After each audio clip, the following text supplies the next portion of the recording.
Now, you know when a woman, particularly a woman who's recommended, say, you do this. Oh, that's right, of course, Meghan Markle's twerking video, or indeed Prince Harry's sit down with the BBC, of which apparently they claimed they'd had a lapse of judgment. Well, you could have said that really about Hugh Edwards, Rolf Harris and Jimmy Savile, but of course this is the BBC. And Tim Davie, do not forget, this is the Director General who seemingly doesn't possess a tie. Well, consequently, he's on over 600,000 plus a year, plus expenses all to direct the BBC. What, to oblivion? Because, of course, when you look at it, it's fascinating, isn't it? The bloke that was shouting out at the Glastonbury Festival, nobody has lost their job, right? Nobody in the BBC. They're all on jollies, they've all had expenses, and you are paying for it. This is an organisation that's literally hit rock bottom. So what's this got to do with Meghan and Harry? Let me explain. Morning, chums. Nice to see you. Thank you so much for your time today. By the way, I was alerted to this by a wonderful comment well, I can't remember now, one of the videos, and they said, they did miss their Red Rover bus pass. Do you know what that is? Oh, yes. I know it's funny. So we'll have a wave as well. Nice to see you. Thank you so much.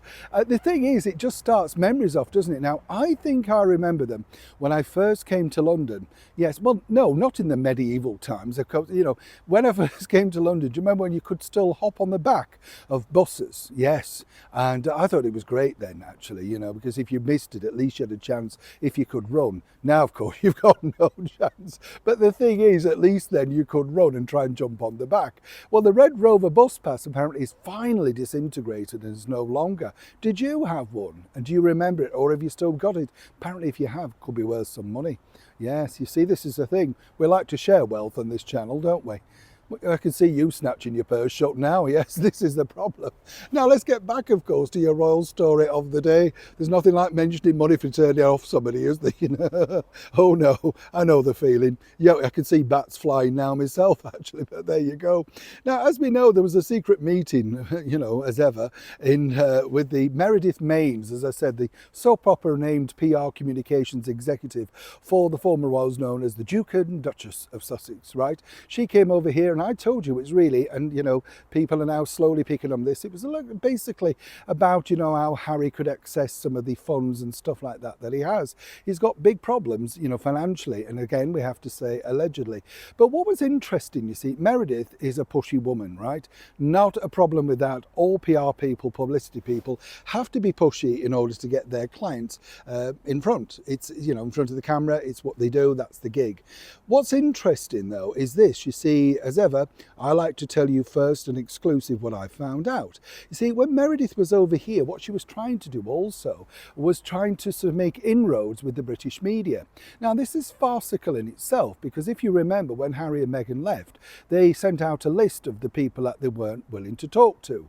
All the big things, the magazines, the tabloids, the Sun, the Mirror, the Daily Mail, the Daily Express. They might talk to the Times, and they certainly weren't talking to the Telegraph, I know that. And things like the Spectator magazine, all of those, because they were going to go to journalists at grassroots level.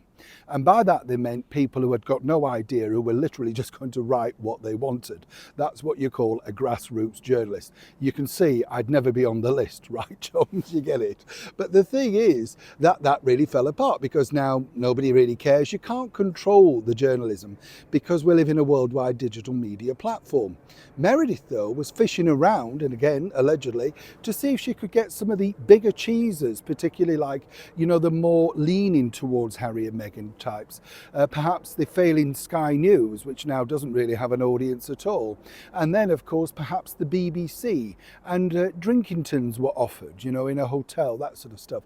Come along and meet me and see what we can do to make things a little bit better. Now, it didn't really get too far because things didn't go particularly well on that meeting over here in London.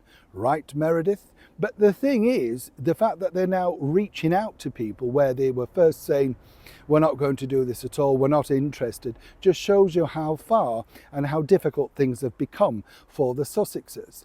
Now, you see, if you think about it, and I mentioned this before, what you really want from people is, Meghan would like at least, is to get into the glossies. But she's offended the glossies like Vanity Fair, Vogue magazine. I think Harper's might be half interested. I'm not quite sure about the rest after them. But the other side of it is, once you've offended them and the editors are still in place or executives are still in place on the power table, it's going to take a lot more. And the only thing that anybody truly would be interested in right now from Harry and Meghan is the full children reveal. So can Meredith make her magic and make that truly happen? As ever, and when I know more, you'll know more. This is a developing story in the very heart of Kensington.